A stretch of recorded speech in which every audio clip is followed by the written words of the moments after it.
What did Costa Rica want to achieve from the Climate Vulnerable Forum?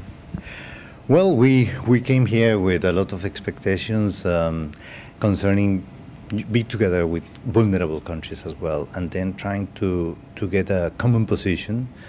Although it's quite difficult because all countries we have differences, of course, and different situations as well, and we are not facing in the same way different aspects of vulnerability.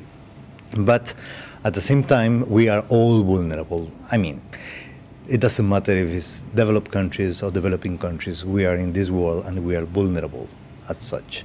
So, but as developing country, I would like really to interact with my colleagues from developing countries as well, and trying to move forward this issue in the Climate Change Convention now in Durban COP17. And we've seen a report from the Intergovernmental Panel on Climate Change this week saying that there's extreme weather events are increasing, that countries are going to face ever more impacts from climate change. Are you seeing that in Costa Rica already? Not only in Costa Rica, but in the whole Central American region. We just passed a few weeks ago, almost 3 weeks continuing raining, but very, very strong rain. All these meteorological events are more severe and more continuous now. And it's placing a big problem in the whole region from the infrastructure point of view.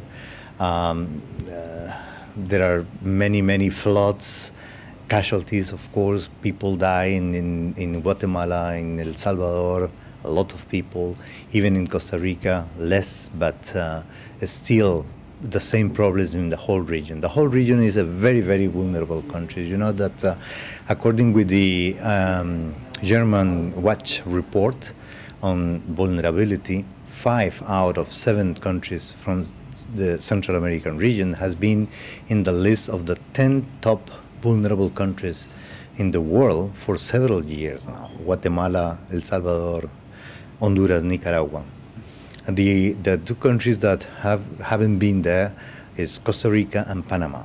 Not because geographical conditions or because we are lucky. I think because in the case of Costa Rica, I think we had been taking some mitigation actions, voluntary mitigation actions with a good sense of adaptation that allow the country to react, and not only the country, but the country and civil society to react in a more better way, let's say, concerning or to be less vulnerable to these events. But the events has been now taking place more often and more strong. We've heard a lot here about the importance of leadership and moral leadership from vulnerable countries. Is that something that you see playing out around you? Do you think that these vulnerable countries are taking a lead in tackling climate change? I don't think we have to take the lead just because we are vulnerable. I think is something that developing countries, I think we have to work together also with developed countries. And I know that we are asking and requesting developed countries, you know, the responsibility to move forward this and to help us in trying to mitigate, let's say, the consequences of climate change. But I think this is a common responsibility. We have to work as well, because we have to mitigate as well. I mean, it's not just because we are not emitting at the same level, but emissions are emissions, and every single emission accounts. So I think it's a common responsibility. Of course, there are responsibilities, historical responsibilities as well, but this is a common issue that we have to work all together. And you mentioned the upcoming climate talks in Durban later this month. What do you hope can be achieved there?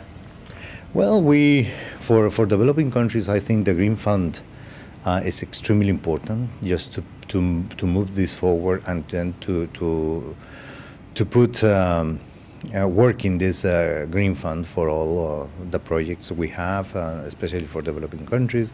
But also the second commitment for Kyoto Protocol, I think, is very important for all developing countries, and this is the position of my country as well. I mean, to have a second period of commitment of the Kyoto Protocol. Of course, the finance is extremely important for us, and some other key issues in adaptation, mitigation, etc., but especially adaptation as well, and I think this is a common goal for all developing countries. And then come into the near future, what kind of time frame do you think we're going to see real action on climate change taken in? Do you think things are moving forward quickly enough? Do you think things are moving forward at all at the moment?